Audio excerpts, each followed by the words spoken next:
We going to party tonight, we going to party tonight.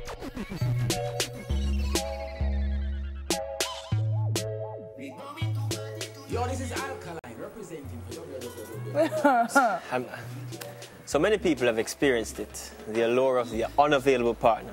Here to help us understand what's so appealing about an unavailable partner to some people is Michael Anthony Cuff Sr., broadcaster and relationship expert. And I tell you, this man's voice is on the radio all the time at my uncle's house. Oh, yes? Yeah, when it's nighttime. I have a question before we jump into this. What makes you a relationship expert? That's a very good question. Okay. After being bad at something, and you want to be better, you can only be better at it, or you can continue being bad, right? So, I mean, after being bad at it for a long time, I decided to change that. That's right. You know, and an expert understand one thing. I'm always growing, like we should always be growing. Like as hosts, you're always growing. Yeah. Yeah, that's the whole idea. So we're always practicing. The expert. And he pointed out that it's almost a year. Yes, since the last time I was we didn't even here. realize it. That's fantastic though. But okay, so the point today that we're actually talking about, why are some people drawn to unavailable partners? And first of all, what makes a partner unavailable? Just being with someone else? Because does that mean that they'll be unavailable in a couple of years or in a week? Or in a Okay, month? so the first thing we should try to do, Sakina, is to define what we're talking about. So if we say someone is emotionally unavailable, what the heck does that mean? That means that the person does not have the ability, they've not developed the ability to become bonded to another person. Okay, so that's essentially what that means, putting it in very simple terms. So we're So they talking don't about necessarily- emotional Yeah. unavailability. So they don't Yeah. necessarily have to be with someone, Right. but they're unavailable emotionally. Precisely. Okay, and then when we say emotionally unavailable, usually you hear that term associated with men, but it's not a man. It's a people thing. So male or female, you can be emotionally unavailable. What limits you? What limits you in terms of your emotions from fully immersing yourself in a relationship? So it's usually, like most of our challenges in life, it starts in childhood, in what we call in counseling your family of origin. So what it means is that if your parents were emotionally unavailable to you, if you didn't bond with them physically or emotionally, it becomes difficult for you to do that when you grow older, because you can't do something that you never learned. Okay? How do you fix that? How do you fix emotional unavailability? How do you fix it? Yeah. Well, good question again, Dwayne. You can fix anything through counseling or therapy. But the first thing you have to do is recognize that you have a problem. Okay? Because a lot of folks are one of the things about emotionally unavailable people is that if you try to point out something to them, oh, they're distant or they don't seem to connect, they say, I don't have a problem, I'm fine. They're always in a denial stage. And it's not that they're necessarily lying, it's just that they're not aware that they have a problem. What are some of the signs to recognize that you have an emotional separation? How do you know? I mean, say you're watching the program and you say, I don't have a problem. What are some signs that would point that out to me? Okay, well, one of the challenges of people who are emotionally unavailable is that they don't bond easily. They tend to be aloof. They run away from anything that suggests commitment.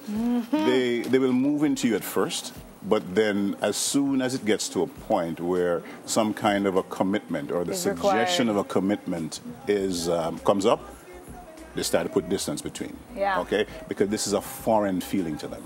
Okay? They're afraid of handling that kind of connection. All right? The bonding for them is just not on. How is that related to self-abandonment?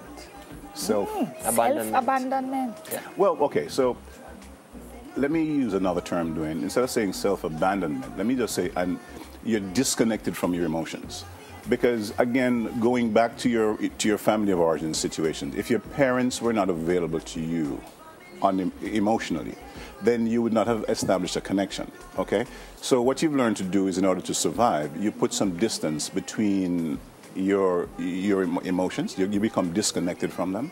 So you are disconnected from your emotions as opposed to abandoning them. Yeah. So you know because what you feel. Yeah, you were never really connected with them, so you can't really leave something you were never connected to in the first place. And the way you say it, it sounds that there can be a cycle created your parents didn't show you the love, so when you get children, it happens that way. How do you break that cycle? Okay, so the first thing you have to do is recognize that there's a problem. Once you recognize that there's a problem, then you say, how do I go about fixing it? Now, therapy usually is what you do. And if you can't afford therapy, because a lot of people out here either don't want to face the fact that they need help from someone and go to therapy, or can't afford therapy because sometimes it tends to be expensive. Okay, so it's also interesting because myself and the partner I work with, Dr. Karen Carpenter, we run a free clinic at the University Hospital, the CSRG. So for folks who can't afford therapy, and we recognize the importance of therapy, but that people can't afford it, then this is what happens. So there's a free clinic that we run that you can attend. Wow, that's great. Go ahead. Do we have to set an appointment to come see? Yes, because I mean it's a service that's provided, and so therefore you have to run a schedule. But in terms of the question you asked, how do you go about? First of all, one of the things that we do in therapy is we help the person to identify what emotional unavailability is, what causes it, how it manifests in our lives. Why do we keep drawing persons onto ourselves that are emotionally unavailable as well? If you don't have a healthy idea of what a relationship that works look like, what a healthy relationship looks like, then you definitely can't attract one. Right. If I ask you to bring me snow and you don't know what snow looks like, you'll bring me rice, you'll bring me salt, you'll bring me, you get the idea? Anything that Okay. you think. So first of all, you have to have an idea of what does a healthy relationship look like? And then once you identify that, then now you can start to say, okay, so here is where I keep looking for the wrong things. And here's how I fix it. And here is where we start to fix. Here is what we need to work on. Wow. This is a topic that I think we're going to need like an entire day to debunk and go through. And yeah, we need some therapy. But we don't have that time. So if I need that therapy, how can I find you up at the university? Okay. So there is Love and Sex JA. That's the website. Love and Sex JA, and the number for the clinic, which I say it's a free clinic, and it's 275-7961. There you go. Yeah. So just give us a call. We'll set up an appointment for you because we recognize that. Look, everybody has things in life that they need to work on. I got. And so if you're going to break that cycle, then you need to ensure You need help. that you need help. Can you repeat the number again? I didn't get it. At 275. You need help. 7961. Yeah. You see, a lot of folks think that therapy, you're going mad because you don't have therapy. And in situations where folks are emotionally unavailable and you're trying to push against this person, and the person is saying no, what happens is, oh God, I feel like I'm going mad. Yes. Yeah, well, it's to prevent you from going mad. That's Don't what go mad. does. Go get some therapy. Therapy is good for you. Cognitive behavioral therapy counselor Michael Anthony Cuff Sr. Thank you so much for stopping by. Good seeing you again. All right. Always And thank a you for pleasure. pointing out the whole year. All right, guys. Real men do therapy, Yes. all right? You hear that, right? You hear DJ.com. They ask Real for men DJ do need therapy. therapy, Yeah. You need it up there. So see there? You need it. You know what?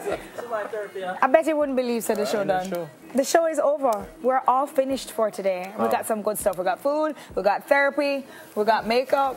We got Some makeup stuff. It's We very got good. great advice. And guess what? We'll see you next week. 1 year. One whole a year. Big up yourself, my dudes. You have makeup on. I know everybody I go like we, still we Endgame. I wanna be your first string. I wanna be your A-team. I wanna be your endgame, endgame. Big reputation, big reputation. Ooh, you and me, we got big reputations. And you heard about me. Ooh, I got some big enemies. Big reputation, big reputation. Ooh, you and me would be a big conversation. And I heard about you. Ooh, you like the bad ones too. You so dope, don't overdose. I'm so stoked. I need a toast. We do the most. I'm in the ghost, like I'm whipping the boat. I got a reputation, girl, that don't precede me. I'm a call away whenever you need me. Yeah, I'm on the G side. Come to the A side. I got a bad boy for solo that's what they like. You love it, I love it too, cause you my type. You hold me down and I protect you with my life. I don't wanna touch you, I don't wanna be just another ex-love. You don't wanna